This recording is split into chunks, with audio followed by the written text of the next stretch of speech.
Vamos voltar a conversar com o professor Lucas Leite, nos ajudando a entender os rumos desse conflito por aqui. Professor, a imagem daquele ataque ao vivo a essa emissora, impressionante, uma das imagens mais impressionantes dos últimos dias. E a gente está vendo, claro, os canais de TV sendo alvos de ataques e ameaças. Qual é o papel desses canais de comunicação e por que eles são alvos, então, num conflito como esse? Bom, canais de comunicação, eles trabalham justamente com a capacidade de propagar ideias, notícias, valores, tudo isso. Uhum. Isso vale para qualquer tipo de meio, de mídia, de canal, na internet, ou mesmo no físico, no online, no impresso, tanto faz. A lógica por trás, portanto, de um ataque a esse tipo de local é dificultar a capacidade que os atores têm em entrar em contato com a população de forma rápida.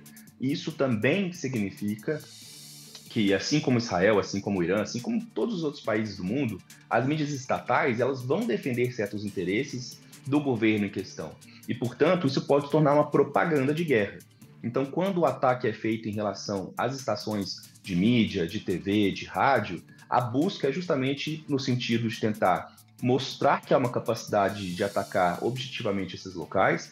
Em segundo lugar, em diminuir a propagação da voz do governo quando são mídias estatais, portanto, dificultar com que o governo consiga fazer propaganda ou demonstrar o que tem sido feito, ou mesmo para tentar levantar o moral da nação ou coisa do tipo, e também, né, na medida em que mostra que a verdade é sempre a última, né, a ser respeitada nesse tipo de guerra. Então, dos dois lados, nós percebemos que ataques foram feitos em locais que não se deva fazer ataques, porque não há nenhum tipo de previsão de que lugares onde civis estão possa ser atacados por qualquer razão que seja. Né? A gente poderia pensar que alvos militares seriam esses alvos, e faria sentido se nós estivéssemos numa guerra aberta. Nesse momento, a gente não tem nenhuma guerra efetivamente colocada no sentido formal, mas um conflito aberto entre esses estados que, portanto, usam, né, dessas brechas do direito internacional para atingir seus interesses.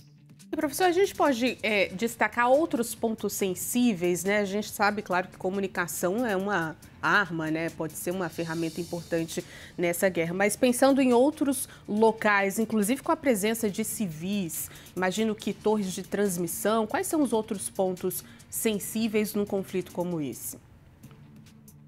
São muitos, porque nós falamos de ataques que chegam às cidades e, portanto, pegam pessoas desprevenidas, Uhum. trabalhando, ou que não tem relação nenhuma com isso. E, de novo, o direito internacional não prevê de forma alguma ataques que possam atingir civis, em momento nenhum, porque mesmo a guerra ela tem regras. Isso está na Convenção de Viena, né, em várias outras dessas convenções, que estabelece o que pode ser feito. Atacar estações de TV, de rádio, etc., não está nessa previsão. A gente pode pensar, além dos canais de comunicação, nas estações de energia, principalmente, que são lugares muito estratégicos para atrapalhar o dia a dia, né, das pessoas, obviamente, e, portanto, fazer uma pressão em relação a esses governos, mas também no sentido de atrapalhar toda a organização que existe militar, dos ministérios, das secretarias, dos indivíduos, torres e antenas de rádio, de TV e também de celulares vão ser atacadas, né? Geralmente são atacadas para atrapalhar a comunicação interna do país, assim como outros elementos como bases militares e também alguns alvos específicos que digam respeito a recursos estratégicos do país, como até mesmo estações de água, por exemplo. Isso. A gente viu, ainda que o Irã diga que o hospital ali não era, né, o ponto exato de ataque, mas um hospital israelense atingido, com vários feridos, né, os médicos, as equipes tendo que fazer ali uma espécie de mudança de local para que as pessoas fossem atendidas, não somente as feridas por esse conflito, mas também quem estava fazendo qualquer tipo de tratamento. Qual é a sensibilidade que isso traz para a comunidade internacional? Um hospital atingido em meio a esse conflito.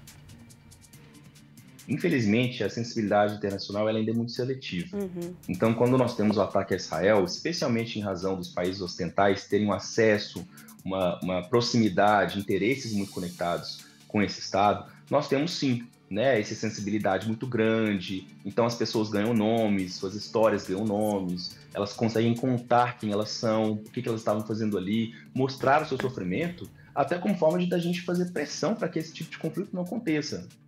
O problema é que, em geral, esses interesses hoje estão tão difusos e complicados, né, com uma complexidade tão grande, que esse mesmo tipo de ataque, a depender de quem faz e quem sofre, não recebe a mesma atenção.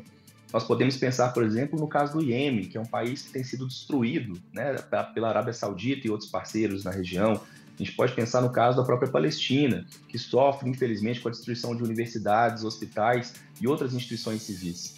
Então, infelizmente, essa indignação, né, essa sensibilidade, ela é muito seletiva ainda.